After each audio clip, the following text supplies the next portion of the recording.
Subscribe the channel and press on the bell icon so that you will not miss any updates. Welcome back aliens, my name is Navin Reddy. Let's get started with the practical stuff now. Now when you talk about a programming language, doesn't matter which language you're working on, maybe C, C++, Java or Python, you need to do one thing. You need to write a code. That's important, right?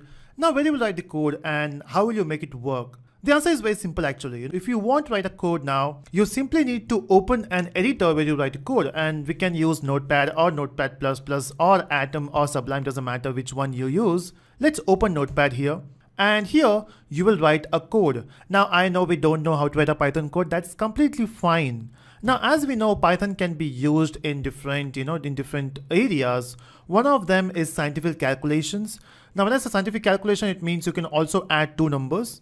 We have this huge range of areas where we can use it. We can use Python in machine learning, in AI, in software development, or we can use Python just to add two numbers. So we can say 2 plus 3. I want to know this answer. But in Notepad, you will not get it, right? Of course, this is a Python code. Trust me, this works in Python. But then 2 plus 3 will not work on Notepad. We need to make it run. As we know, Python is an interpreted language. You need to install an interpreter, which is a Python interpreter. Okay, do we have it? Let's verify. Do we have interpreter in Python in Windows by default? So if I press the home icon here, if I will search for Python, okay, I do have a setup here, but then this is the installation which I have downloaded before. So in your machine, you will not be having this. Okay, so that's good. We don't have Python. Okay, assuming I'm using your machine. So what I will do is let's install Python. So what I will do is I will open my Chrome. So we are searching for Python download on Google, and this is what you got. Which one to choose? Example, let's say if you don't know how to use, if you don't know which website you want to go to, just go to Google and search for Python download, and that's what you get, right? Now we can use other setups as well. We don't have to go to actually official website. You can go to file input to download, and there are different resources available. But it's best to go to official website, to make sure that the version which you're getting is correct. So we'll click here. The latest version is 3.7. Now you're lucky because this course started in July. The version came in June, I guess on June 27th, this version. So yes, this is here. So it is June 27 which you got this version. So we will be using 3.7 here. And again, when you talk about new versions, you will get new features, or maybe some old features which are deprecated will be removed. So that's how it works, So we'll go for this version, which is download Python 3.7. Let's click on this. Now it will get downloaded in some time. So we'll install this. Yeah, so there's one more thing, when you talk about interpreter, you will get it. So you can run this code.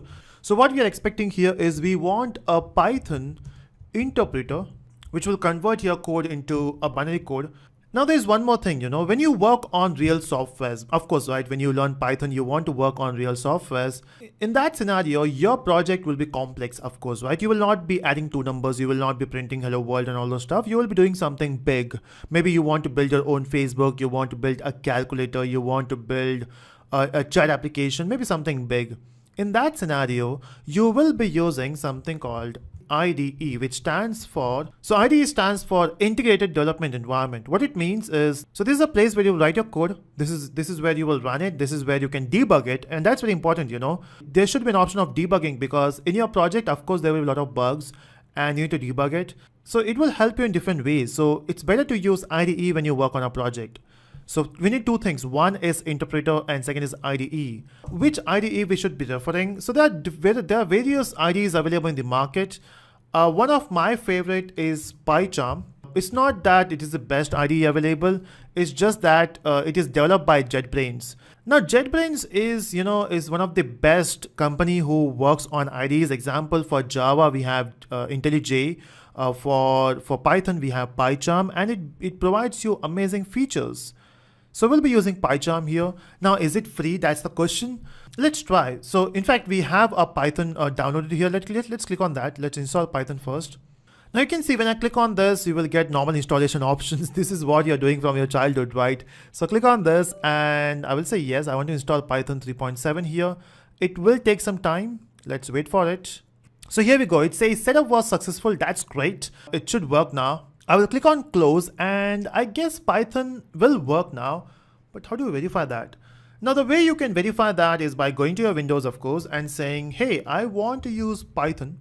Now you can see we got a Python 3.7 setup. So either we can go with this one, or you already get an IDE called as IDLE, where you can also write your code, right? So let me open Python 3.7 here, and this is your basically a place where you can write a code. Now, normally when you talk about, this is in Windows, we call this a prompt. In Linux, we call it as a shell. Here, what I will do is I will write a code just to verify if it is working, because that's very important, right? So in the notepad, we already have a code which is 2 plus 3. Let's do that same thing. So we'll say 2 plus 3. I hope it will work. I will say enter. Oh, it works. Can you see that? We got 5. So that's great. We got the output. But then we also want an IDE. We will not be writing a code in the IDE in this video, but then let's install that IDE as well. Type PyCharm, and you can see it belongs to JetBrains. Let's click on this one. Now, here's the thing. It has 2 versions. If you can see, so if I click on download, so you can see we have 2 versions here. One is professional version, second is community version. Professional version supports everything, it's a Python IDE, and it also supports web development. But that's not the case with community version. In community version, it will give you an IDE where you can type your Python code and some scientific development, but not web development. But if you want to use it, you need to pay some amount. Again, you can check it out. What's the pricing of it? Here we are to learn about Python. Let's click on download. Now this will download the, the community version. So once you got the setup, just click on that and it will give you this prompt. Welcome to PyCharm Community Edition setup. Let's click on next. It will ask you for the path. You can go for the default one and then click on next. Now it will give you an option of going for 32-bit launcher, 64-bit launcher. I will go for 64-bit launcher because the OS which I'm using is 64-bit. You can also have this application as the default setup for some types, some extension. You can see we have .py, which is the extension for Python files. And then I will click on next. Nothing specific here, click on install, and in some time it will get installed. So you can see we got this setup done, and if I click on run, again, we will not be writing a code here, but let's see how it looks like. So I would say do not import the setting, click on OK, and it will ask you for the theme. Okay, now some people are big fan of dark themes and some people are big fan of white theme. Now, as a developer, yes, we do prefer black because it eases your eyes, but as a content creator, white looks good in YouTube videos, So I will click this one and we'll say next. I don't want any of this extra features as of now. I will click on start using PyCharm. Let's see how it looks like. Oh, this is awesome. This looks good. You can click on new project and you can name a project which you want. I would say my project. Click on create. Okay, now every time you open this, it will give you this wonderful tips, but I don't need this. I will click on close. And this is where you can write your Python code now. Again, how to write it, how to get a file, that we'll see later, in the further tutorials. But this is how your PyCharm looks like. So you will be getting run option and all the stuff. In fact, debug option as well. So I hope you're excited for the further course. Let me know in the comment section. And if you have any problem in the installation, let me know, or maybe some other members will help you in the comment section. So that's it, everyone. I hope you enjoyed it. Click on the like button there, and that's it. Thanks so much for watching, everyone. Bye-bye.